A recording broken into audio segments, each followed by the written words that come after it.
জয় গুরু বামদেব, জয় মা তারা। ছোট বড় সকলেই আমার প্রণাম নেবেন। আজকে কথা বলবো মাঙ্গলিক দোষ নিয়ে। দেখুন, অনেকেই মাঙ্গলিক দোষকে অনেক কিছু মনে করেন, তো সেই মাঙ্গলিক দোষ নিয়েই আজকে কথা বলবো। আগেকার টাইমে মানে মুনি ঋষিদের টাইমে সব থেকে টপ ধরা হয় জ্যোতিষশাস্ত্রে পরাশর ঋষিকে।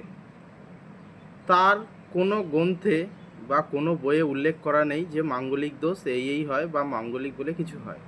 পরবর্তীকালে সময় যত যায়, তারপরে ঋষিমণিরা মাঙ্গলিক দোষ অনেক বইয়ে উল্লেখ করা আছে।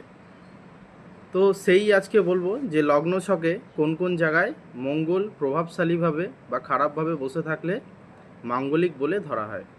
লগ্ন ছকের প্রথম হাউসে, চতুর্থ হাউসে, সপ্তম হাউসে, অষ্টম হাউসে ও 12 নম্বর হাউসে যদি মঙ্গল খারাপভাবে বসে থাকে, তাহলে তাকে জাতক বা জাতিকাকে মাঙ্গলিক দোষ হিসাবে ধরা হয়।